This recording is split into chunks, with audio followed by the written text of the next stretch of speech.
As I'm standing there, these four men come in and they were looking at these games on the wall, but they were staring at me. It wasn't paranoia, I wasn't imagining it. And you know, when you feel like you're going to collapse, everything seemed like it was in slow motion, and then this guy just started filming me.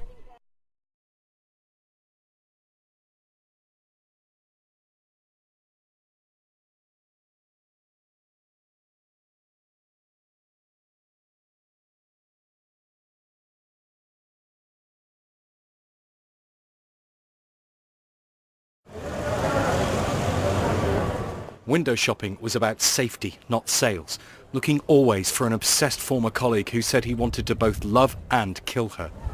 But when the stalker couldn't stay hidden, he recruited others to follow her, to make her fear for her life.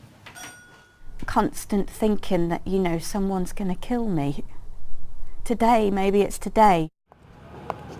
Janice constantly checks who's nearby after years of being gang-stalked in Liverpool. To protect her identity, how she looks now, she's portrayed by an actress and we've changed her name. This is how she described the moment the gang first appeared.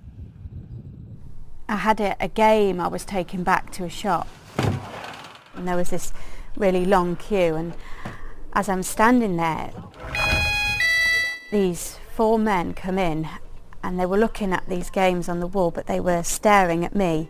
It wasn't paranoia, I wasn't imagining it. And you know, when you feel like you're going to collapse, everything seemed like it was in slow motion, and then this guy just started filming me.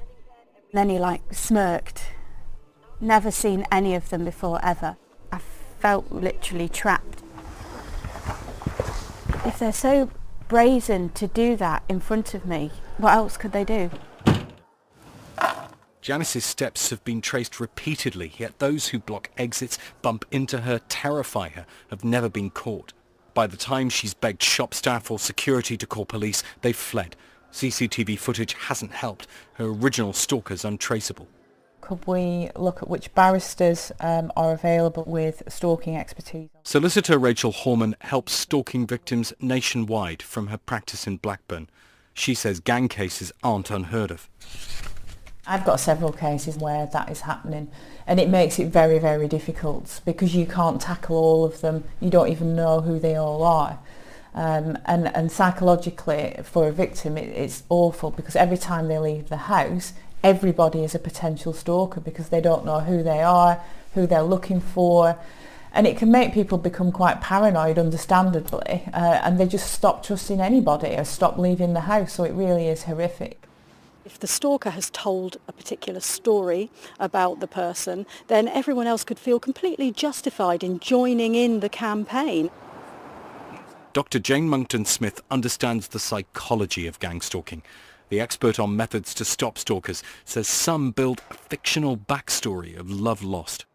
Sometimes people will be drawn into helping because they think they're doing the right thing. They might have been told a story that, look, I really like this girl and I think if I just can get her attention, and then the friend will go and say, well, just talk to him, he's lovely. And before you know it, that person's involved in the stalking campaign without even knowing it.